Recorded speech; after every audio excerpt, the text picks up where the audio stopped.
current COVID-19 pandemic is hitting African economies extremely hard. A recent report by the World Bank estimates that the continent is most likely to experience its first recession in 25 years. But later on, we engage with young people who are at the forefront of most influential environment and social justice campaigns shaping our future. And how do they envision their future, as well as how can we, of course, support them? So bonjour, dumela, and welcome. I am Dumelo Mototwane, and this is #Africa.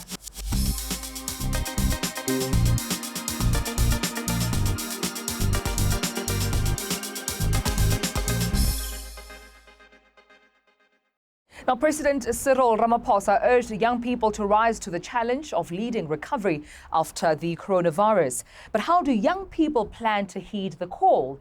Well, thanks to the Motsepe Foundation Youth Talk, I facilitated a group of young people to talk and engage on issues concerning Generation Born Freeze. My name is Dumelo Mototwane. I am a news anchor with ENCA, and I'm also a current affairs anchor for #Africa on ENCA.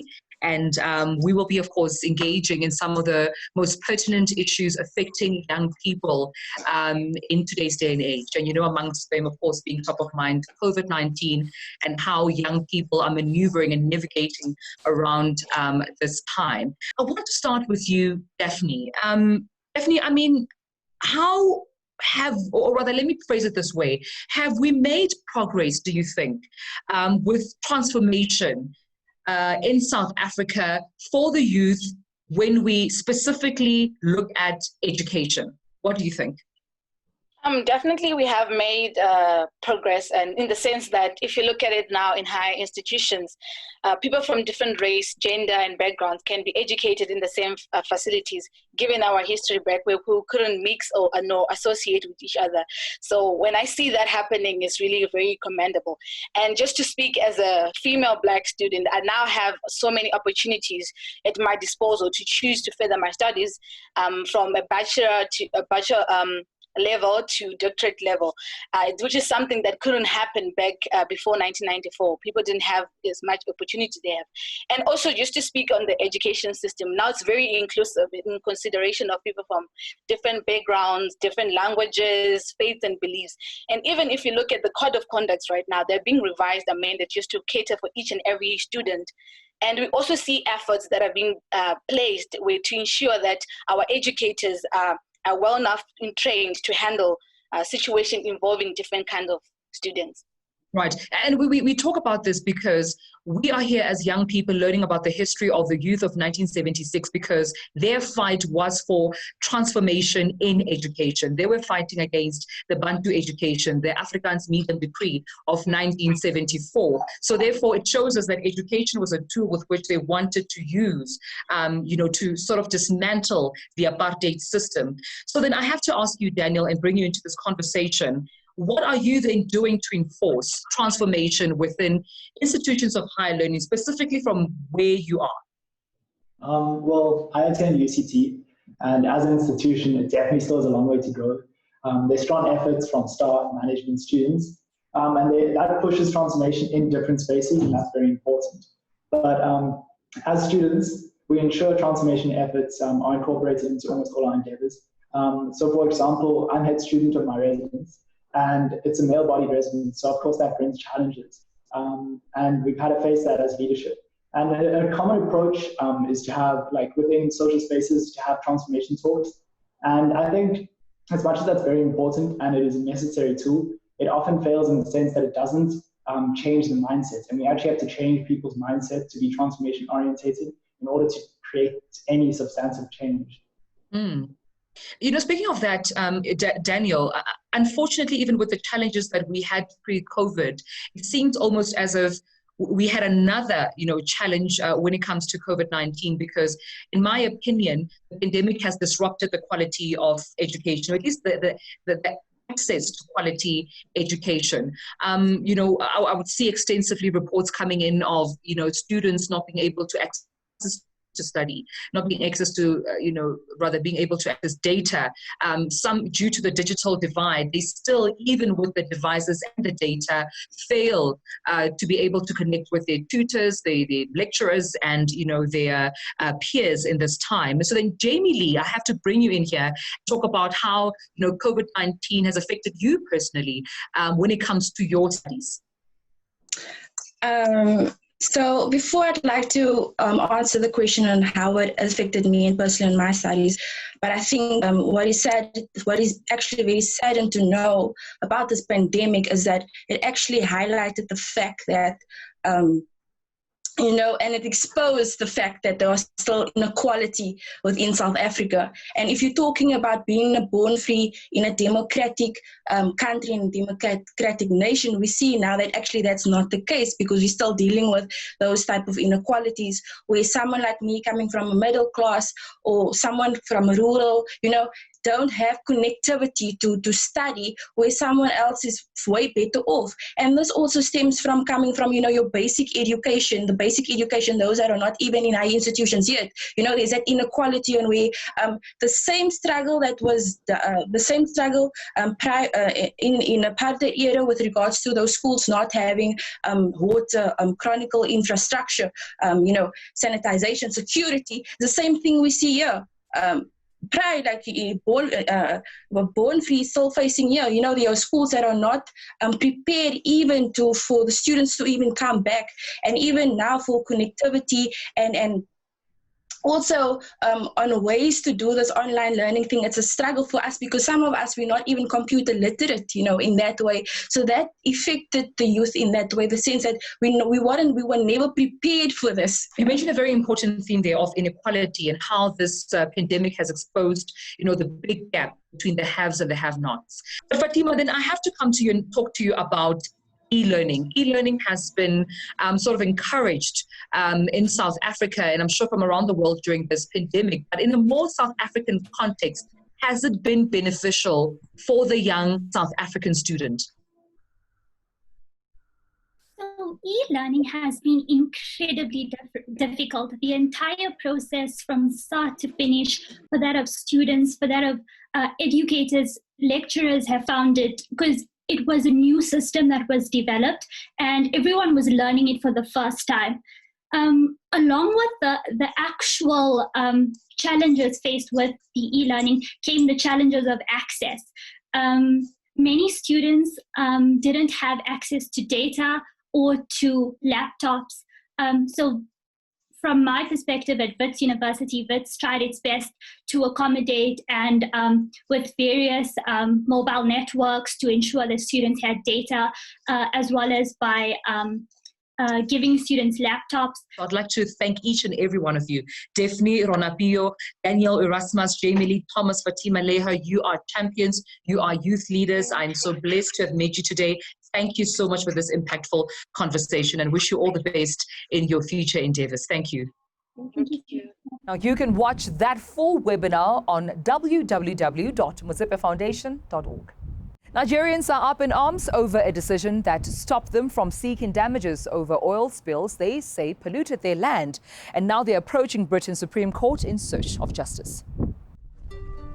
Nigerian farmers and fishermen took their quest for justice over shale oil spills in the Niger Delta to Britain's Supreme Court on Tuesday.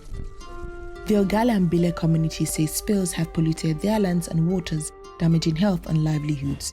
And their lawyers say they want to pursue all major Royal Dutch Shell and its Nigerian subsidiary in the UK because such cases can take decades to resolve in Nigeria. The case hinges on whether British courts have jurisdiction over claims against Shell Nigerian subsidiary Shell Petroleum Development Company, which is jointly operated by the Nigerian government. In 2018, a London court ruled they did not. On Tuesday, the Niger Delta communities, covering some 42,500 people, appealed that decision, reopening the possibility that British multinationals be held liable at home for their subsidiary actions abroad. Shell's subsidiary says claims by the Nigerian communities against the Nigerian company about events in Nigeria should be heard in Nigeria and not the UK, and that the spills are chiefly due to oil theft, sabotage, and illegal refinery.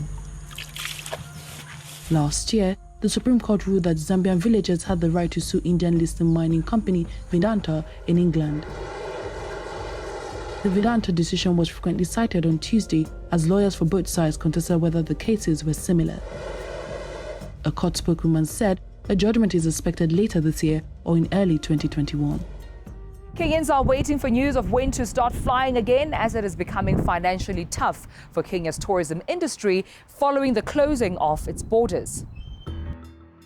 Airplane tour operators in Kenya are frustrated to still have their feet on the ground as they continue to miss out on what should be a busy time.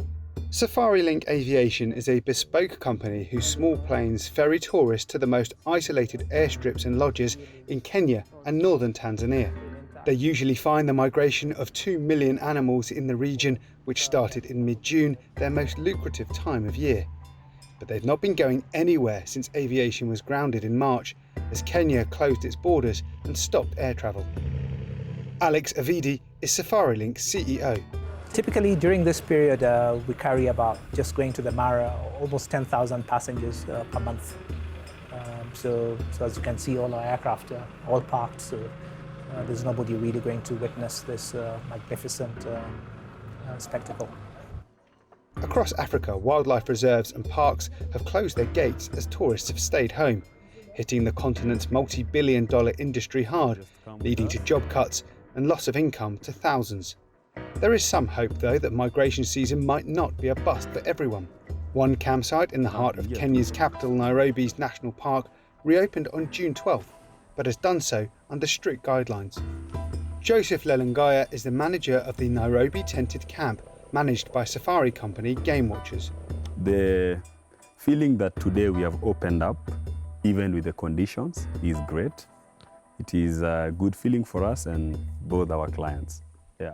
Most of its visitors for the time being are people that live in Nairobi, and they certainly won't have been disappointed by what they've seen so far. And still to come, right here on #Africa, Natalie Makere in the East is using her mobile to request a different home delivery.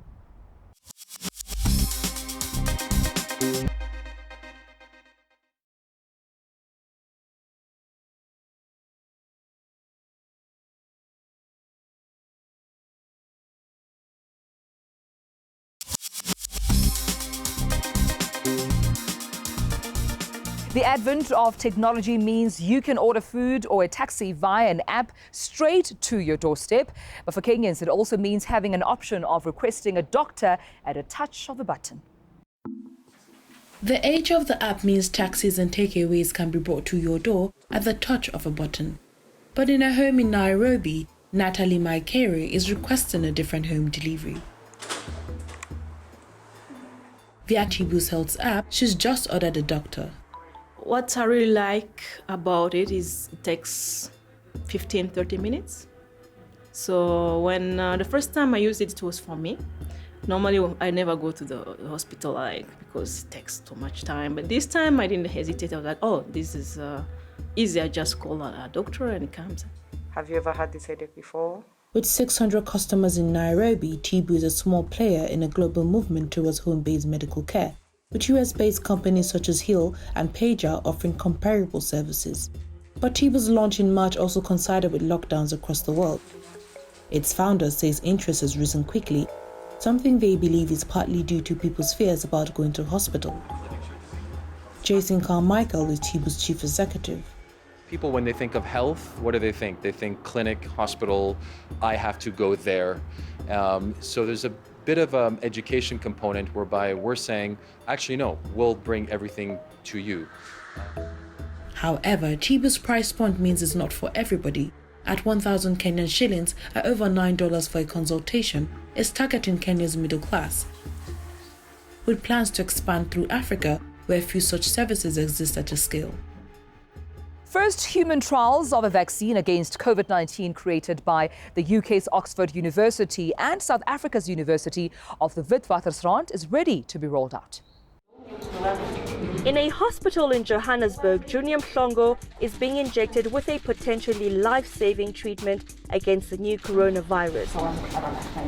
He's volunteered for the first human trials of a vaccine to take place in Africa. I feel a little bit scared, but I want to know what's going on with this vaccine so that I can tell my friends and others what's going on in this time. The trial, being carried out by Britain's Oxford University alongside local partner University of the Witwatersrand, will consist of 2,000 volunteers, including some HIV-positive patients. They'll be monitored over the next 12 months to see how well the vaccine protects against COVID-19. Shabir Mahdi, a professor of vaccinology at Wits University, says the aim is to get the infection rate under 1, the level at which it starts spreading rapidly. But once there's 60% of the population, especially the adult population, that becomes immune, we expect that effective reproductive rate to go to under 1, which basically means the virus will still be around, it will still circulate, but its chain of transmission has been interrupted, which is important. It's the second trial of this vaccine outside the United Kingdom after Brazil, and a larger study is planned in the United States. South Africa has the highest rate of infections in Africa at over 100,000, with 2,000 deaths, and the World Health Organization has warned the region could become the next epicenter of the outbreak. Though tests of a new medical intervention on the continent always ring alarm bells because of a history of big pharmaceutical companies using Africans as guinea pigs, it's hoped that South Africa's involvement will ensure the continent will have access to an affordable vaccine and not be left at the back of the queue. Now, new hope is looming for Ethiopians. A sponsor network is connecting vulnerable families with patrons who offer financial help as well as mental health support. In one of the poorest suburbs of Addis Ababa, Zara Mudassir and her 2 young children, Hayat and Khalid, flick through a photo album filled with memories of happier times. Zara's husband abandoned her when she was pregnant with her son. HIV positive and undergoing chemotherapy for breast cancer, she lost her only source of income when the coronavirus put paid to her brother's construction job. But she found a lifeline in the form of monthly donations from the United States, as part of a scheme partly set up by Addis Ababa doctor Bilal Shakur to link sponsors with impoverished families. This is huge for me. I don't have money to pay rent. I don't have a job, as I am still a hospital outpatient. Therefore, this is huge for me. A lot. Why? I always worry what to pay for rent and what to feed the kids. The scheme called My Family has connected 900 families like Zara's with sponsors who pay 2,000 birr or $58 a month to each family. In a country with no social security system, this could provide the difference between survival and starvation, says Dr. Shakur. So in addition to the economic support, that family will consider the needy family as his own family or as her own family and do whatever they can do. So My Family project is basically a social safety net program where families, support each other. It is a special moment for Zara and her family as they finally get to see and chat to their sponsor Bethlehem McConnell, a Washington DC-based Ethiopian-born nurse. The 2 families are separated by thousands of miles but have developed a strong connection. Now, after the break, jazz lovers find out how you can catch the Standard Bank Jazz Festival happening virtually.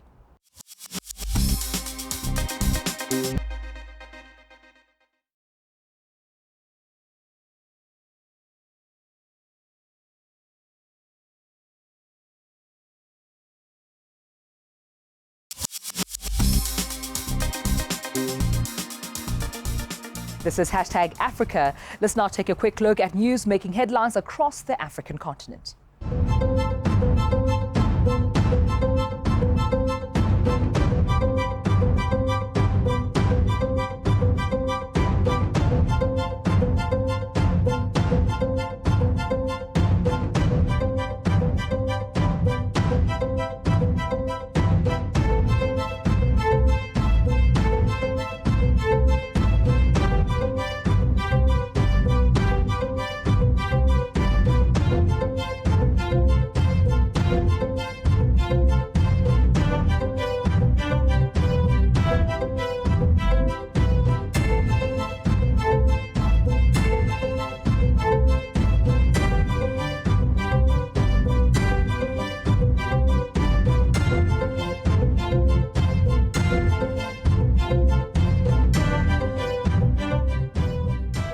Well, the Standard Bank Jazz Festival will be taking place virtually until Sunday. And of course, due to COVID-19, fans can enjoy all the festivities from the comfort of their homes. Now, this year's Jazz Festival, of course, will be led with highlights from young jazz artists, namely Sisonke Konti, who, of course, we got a chance to catch up via Zoom with a bit earlier on, and he joins us now. Sisonke, thank you so much for joining us, and welcome to #Africa.